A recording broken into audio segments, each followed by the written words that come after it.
प्रेम भाव और प्रेम की शक्ति के बारे में जानकारी देने का प्रयास कर रहे हैं। कहते हैं कि प्रेम से शत्रु भी मित्र बन जाता है। प्रेम एक ऐसा शब्द है जिसके नाम में ही सार्थकता झलकती है। प्रेम से मनुष्य कठिन से कठिन कार्य भी आसानी से कर सकता है। देखा जाए तो प्रेम सारी दैवीय संपत्तियों का मूल स्रोत है। जहाँ प्रेम है वहाँ त्याग, सद्भावना, सहिष्णुता, क्षमा, उदारता, मैत्री, अहिंसा, सेवा, सरलता, उन्मुक्त हृदयता, निष्कामता, प्रसन्नता, सत्य, विश्वास, साहस और सौजन्य आदि सद्गुण अपने आप आ जाते हैं। इसके विपरीत जहाँ स्वार्थ है वहीं भय है, और जहाँ भय है वहाँ परिग्रह, दुर्भाव, असहिष्णुता, कामना, क्रोध, कृपणता, अनुदारता, द्वेष, बैर, कपट, दंभ, विषाद, अविश्वास, घृणा, लोभ, प्रताड़ना, कायरता और कुटिलता आदि नीच वृत्तियाँ अपने आप उत्पन्न हो जाती हैं।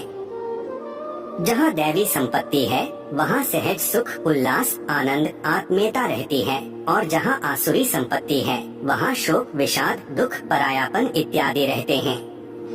यह बात याद रखनी चाहिए कि प्रेम जितना शुद्ध होगा उतना ही भगवद्भिमुखी होगा, और जहाँ भगवत प्रेम होगा वहाँ मनुष्य में निर्भयता और निश्चिंतता इतनी अधिक बढ़ जाएगी कि वह कर्तव्य पालन में, सत्य भाषण में, दूसरों का उपकार करने में, अपना सर्वस्व देकर भी सेवा करने में और जीवन की महान कठिनाइयों में जरा भी नहीं डरेगा।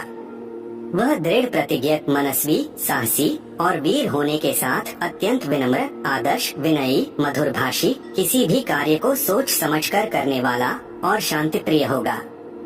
ऐसा व्यक्ति किसी दूसरे का अनिष्ट तो कर ही नहीं सकता है।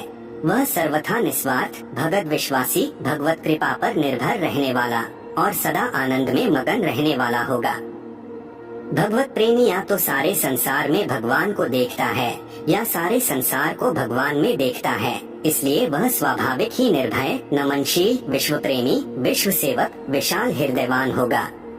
उसका न तो कोई बैरी रहेगा और न ही उसकी किसी वस्तु विशेष में आसक्ति ही होगी। वह नित्य ही भगवत कर्म में अनुरक्त रहकर भक्ति रस में लिप्त रहते हुए भगवत परायण होगा। तो यह थी प्रेम भाव और प्रेम की शक्ति के बारे में एक छोटी सी जानकारी। हम आशा करते हैं कि आपको यह जानकारी अच्छी लगी होगी। अगर अच्छी लगी हो तो वीडियो को लाइक करें और हमारे चैनल को सब्सक्राइब करने का कष्ट करें।